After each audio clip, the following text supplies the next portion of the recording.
Hi everybody! It's no secret, Yu-Gi-Oh! Is one of my favorite games of all time.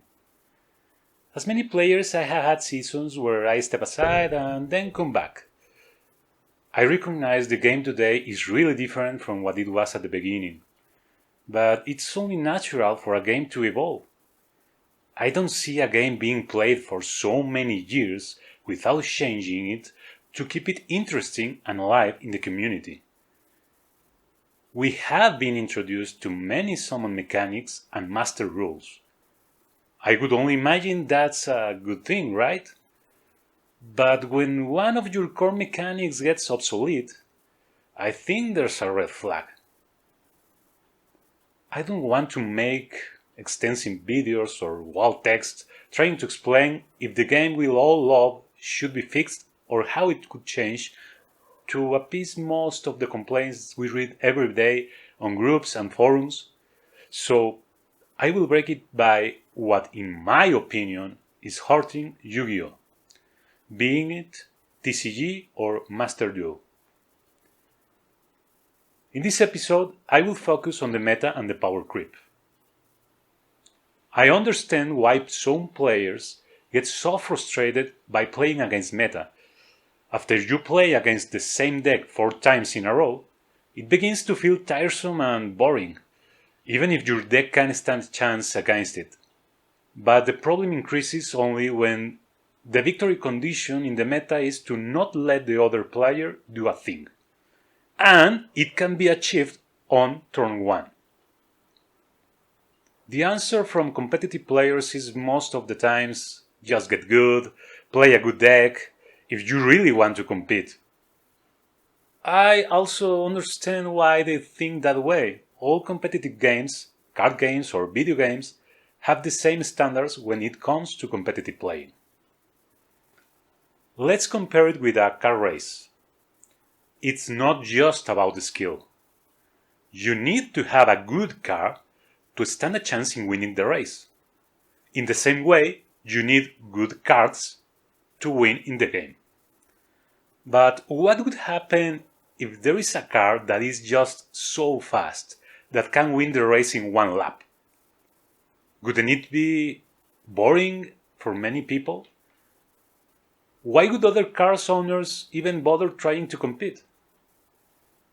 All people who for some reason want to race against that car would necessarily buy the same car. So the company that owns the car sells more of it, but also produces another that takes advantage of the flaws of the first car. So you are presented an option. You can upgrade to a car that maybe you don't like its design and how it drives, but has a probability of winning, or you keep your car, the one that you bought because you fall in love with its design and you feel comfortable driving, but will never win the race. Well, that's meta in a nutshell, and why it divides the players as it does. After some time, it's only reasonable that even the meta players get bored playing the same deck over and over again. And before everybody just stops playing, new cards arrive that can break or counter the current meta, and also sometimes there comes a new ban list, like the one from today, that creeps down the top tier decks. So welcome to the creep games. When you are given power, the power to not let the other do a thing, or the power to summon all your extra deck on turn 1, anything below that will be considered just meh. So new cards are produced that can overpower those powers, making them staples in the process. I don't necessarily think of this as a big problem per se, but the power creep is real. And if Konami wants to keep selling and making money, it has to print more powerful cards that incentivize people to buy product. These cards quickly become chase cards on the sets and get really expensive even before they are released. Again, I think all this is natural. Konami is a company and needs to make money, to keep functioning. The problem is that there are a lot of garbage cards that become piles and piles of trash. Why even bother? Then, if you want to introduce these staples to your deck so it can become a rock contender, you have to sacrifice space on your deck to make room for all these cards, just in case. And again, the matches begin to feel all too similar in a game that has really cool art that appeal to many people but are buried behind the inability to compete, making them just little nice things to look at. At the end, the ban list comes and the creep down begins. The meta format, as we know it, comes to an end. But just for a couple of weeks, while the best players cook a new recipe that will become the new meta, taking advantage of the new cards that are more powerful than the last batch, and the cycle will always repeat.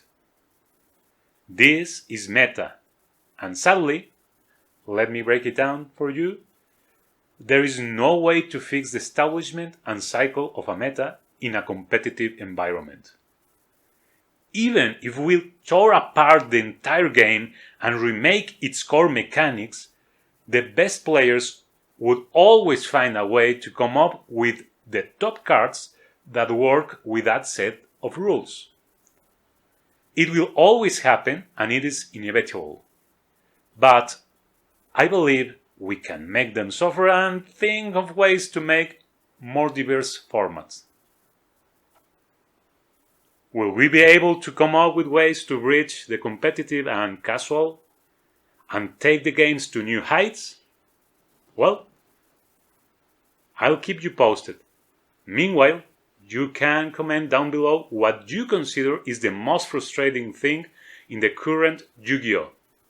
See you all!